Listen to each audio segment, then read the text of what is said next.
Johor பார்வில் hardware தளவாட கடை உரிமையாளர் ஒருவர் பிக்ஸ் டெபாசிட் என பரவலாக அறியப்படும் நிரந்தர வைப்புத் தொகை திட்ட மோசடிக்கு ஆளாகி 3.4 மில்லியன் ரிங்கெட்டை பறிகொடுத்துள்ளார். 6 ஆண்டுகளாக அத்திட்டத்தில் பங்கெடுத்து வந்துள்ள போதும் இவ்வாண்டு தொடக்கத்தில்தான் தான் மோசடிக்கு ஆளானதை 62 வயது அந்நபர் உணர்ந்துள்ளார். இதையடுத்து நேற்று ஜோகூர் போலீஸ் தலைமையகத்தில் அவர் புகார் செய்ததை மாநில போலீஸ் தலைவர் கமிஷனர் எம். குமார் உறுதிப்படுத்தினார்.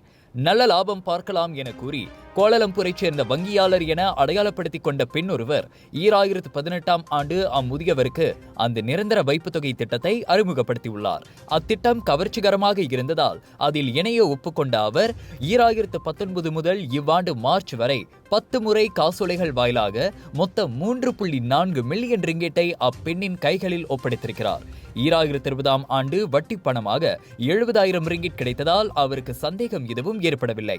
எனவே அவர் தொடர்ந்து கூடுதலாக பணம் போட்டு வந்துள்ளார். இவ்வாண்டு மேற்கொண்டு வட்டியை மீட்க அவர் முற்பட்ட போது அப்பெண் பல்வேறு காரணங்களை கூறி இழுத்தடித்திருக்கிறார். சந்தேகத்தில் சம்பந்தப்பட்ட வங்கியில் சென்று கேட்டபோதுதான் தன் பெயரிலோ தனது நிறுவனத்தின் பெயரிலோ நிரந்தர வைப்புத் தொகை எதுவும் இல்லை என்பதை அவர் கண்டறிந்தார். இதனால் வரை அவர் கொடுத்த காசோலைகளும் வேறு யாரோ ஒருவரின் வங்கி கணக்கில் சேர்க்கப்பட்டுள்ளன. அச்சம்பவம் குற்றவியல் சட்டத்தின் 420வது பிரிவின் கீழ் விசாரிக்கப்படுவதாக கூறிய கமிஷனர் குமார் முன்பெண் தெரியாதவர்களை எளிதில் நம்பி ஏமாற வேண்டாம் என பொதுமக்களை கேட்டுக்கொண்டார்.